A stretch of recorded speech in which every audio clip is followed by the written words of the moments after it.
kita lanjutkan lagi materi kita kelas 9 semester 1 tentang pewarisan sifat pada makhluk hidup bagian 2, yaitu hukum pewarisan sifat. Penelitian pertama tentang penurunan sifat dilakukan oleh Gregor Mendel, seorang pendeta dan juga ahli botani dari Austria. Mendel mulai meneliti tentang pewarisan sifat pada tahun 1856 dan mencatat hasil temuannya pada Natural Science Society of Bern, Austria pada tahun 1866.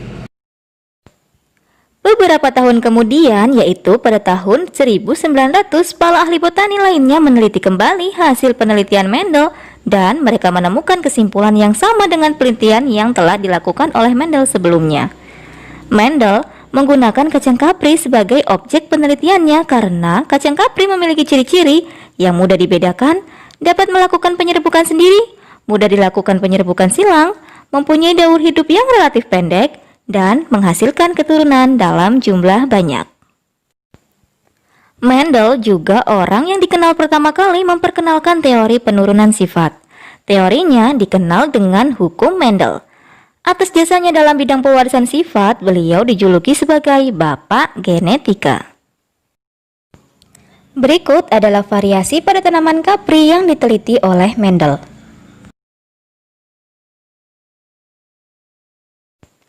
Mendel melakukan dua jenis persilangan.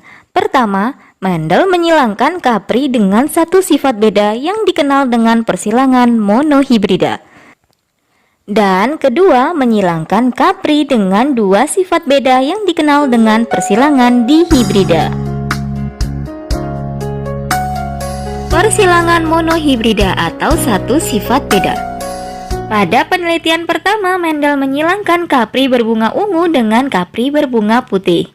Ditulis induk atau parental P1-nya bunga ungu dikali atau disilangkan dengan bunga putih, di mana bunga ungu ini memiliki sifat yang dominan, jadi genotipnya U besar, sedangkan bunga putih memiliki sifat yang resesif, ditulisnya genotipnya adalah U kecil. Kemudian oleh Mendel disilangkan dan ternyata diperoleh hasil pertama atau keturunan pertama 100% kapri berbunga ungu. Dapatnya dari mana? Nah, jadi gametnya U besar disilangkan dengan gamet U kecil. Nah, persilangan pertama diperoleh U besar U kecil, kemudian persilangan kedua juga sama diperoleh U besar U kecil, persilangan ketiga diperoleh U besar U kecil juga, dan persilangan keempat U besar U kecil. Nah, di materi sebelumnya sudah dipelajari bahwa huruf besar itu menandakan dia dominan. Berarti di sini keempat-empatnya adalah U besar U kecil. Maka keempat-empatnya memiliki fenotip berbunga ungu. Nah, namun ketika keturunan tersebut disilangkan dengan sesamanya, keturunan keduanya memiliki perbandingan yang berbeda, yaitu 3 berbunga ungu dan 1 berbunga putih. Nah, sekarang coba kita silangkan hasil keturunan F1 yang tadi, yaitu parental 2-nya adalah bunga ungu dengan genotip U besar U kecil, disilangkan dengan bunga ungu pula dengan genotipnya U besar U kecil. Nah, sekarang kita silangkan gamet-gamet tersebut. Diperoleh persilangan pertama adalah U besar, kemudian persilangan kedua diperoleh U besar U kecil, persilangan ketiga diperoleh U besar U kecil, dan persilangan keempatnya U kecil. Nah, di sini kita lihat, jadi hasil persilangannya ini 3 ada U besarnya dan 1 U kecil, sama seperti yang tadi. U besar ini mewakili sifat yang dominan, maka kalau salah satunya ada U besarnya, maka sifatnya adalah kapri berbunga ungu. Sedangkan ini 1 yang U kecil ini merupakan bunga kapri yang berwarna putih.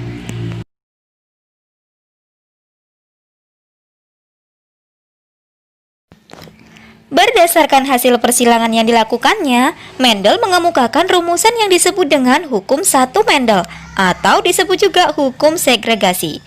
Hukum segregasi menyatakan bahwa pada suatu pembentukan gamet terjadi segregasi atau pemisahan alel, atau biasa juga disebut dengan variasi gen secara bebas dari diploid menjadi haploid. Misalnya genotip suatu tanaman U besar U kecil, maka gamet yang dibentuk akan membawa gen U besar 1 dan gen U kecil 1. Persilangan di hibridida atau dua sifat beda. Setelah melakukan persilangan pada bunga kapri yang berwarna ungu dan putih, selanjutnya Mendel mengawinkan dua kacang kapri yang memiliki dua sifat beda. Salah satu kacang kapri berbiji bulat dan berwarna kuning, sedangkan pasangannya berbiji kisut dan berwarna hijau.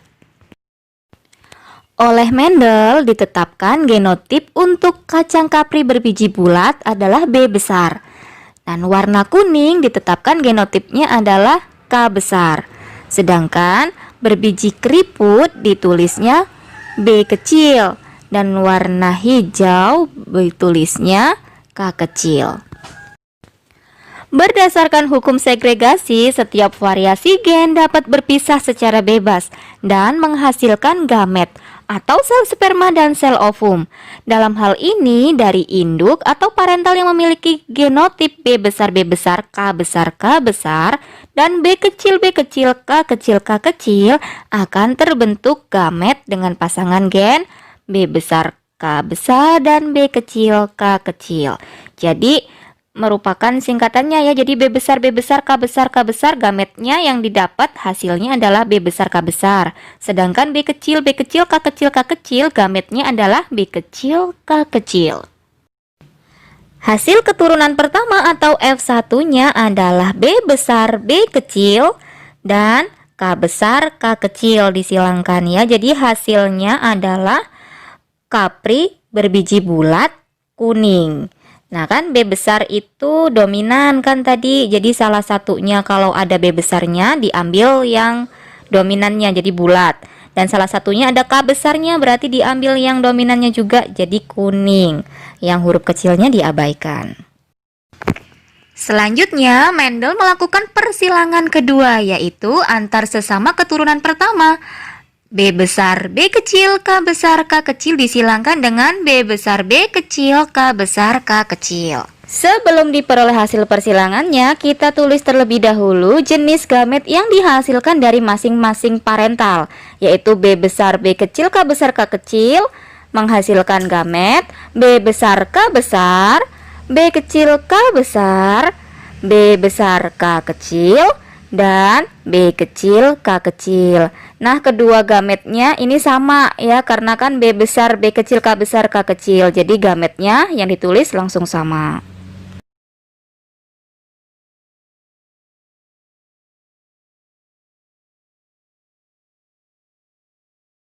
Nah setelah itu disilangkan masing-masing gametnya. Yang pertama B besar K besar disilangkan dengan B besar K besar, diperoleh hasil B besar K besar K besar.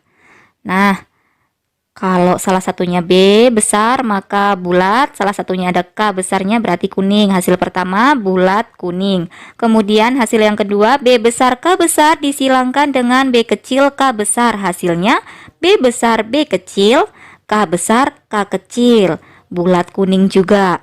Kemudian yang ketiga B besar K besar K kecil, hasil persilangannya ya dihasilkan bulat kuning juga. Yang keempat B besar K besar disilangkan dengan B kecil K kecil, hasilnya B besar B kecil K besar K kecil, bulat kuning juga. Nah untuk hasil yang kelima yaitu B kecil K besar disilangkan dengan B besar K besar, diperoleh B besar B kecil K besar berarti bulat kuning. Kemudian hasil yang keenam B kecil K besar K besar disilangkan, hasilnya B kecil K besar. Nah kalau B kecil tadi artinya adalah kisut, K besar kuning berarti kisut kuning. Kemudian yang hasil ketujuh adalah B kecil K besar disilangkan dengan B besar K kecil, hasilnya B besar B kecil K besar K kecil, bulat kuning. Dan yang kedelapan B kecil K besar disilangkan dengan B kecil K kecil, diperoleh hasil B kecil K besar K kecil. Nah kisut kuning. Hasil yang ke-9, B besar K kecil disilangkan dengan B besar K besar. Diperoleh hasil B besar K besar K kecil, berarti bulat kuning. Hasil yang ke-10, B besar K kecil disilangkan dengan B kecil K besar, yaitu hasilnya B besar B kecil K besar K kecil, bulat kuning. Yang nomor 11, B besar K kecil disilangkan dengan B besar K kecil, hasilnya B besar K kecil. Nah, B besar adalah bulat, K kecil ini adalah hijau, jadi bulat hijau. Yang 12, B besar K kecil disilangkan dengan B kecil K kecil, hasilnya B besar B kecil K kecil sama, bulat hijau juga. Hasil persilangan yang ke-13 yaitu B kecil K kecil disilangkan dengan B besar K besar, diperoleh B besar B kecil K besar K kecil, yaitu bulat kuning.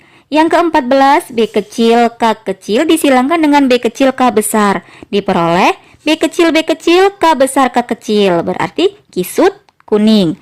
Yang 15, B kecil K kecil disilangkan dengan B besar K kecil, diperoleh B besar B kecil K kecil, berarti bulat kuning, bulat hijau. Yang terakhir, B kecil K kecil disilangkan dengan B kecil K kecil, diperoleh B kecil K kecil.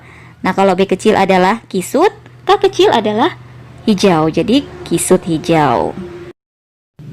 Jadi keturunan keduanya atau F2-nya diperoleh hasil 9 buah kapri berbiji bulat kuning, 3 buah kapri berbiji bulat hijau, 3 buah kapri berbiji keriput kuning, dan 1 buah kapri berbiji keriput hijau. Jadi perbandingannya adalah 9 banding 3 banding 3 banding 1.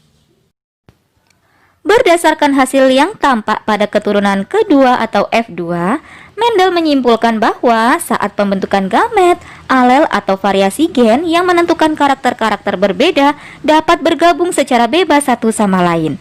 Misalnya, suatu induk memiliki genotip B besar B kecil K besar K kecil, maka gen B besar dan gen B kecil serta gen K besar dan gen K kecil akan memisah.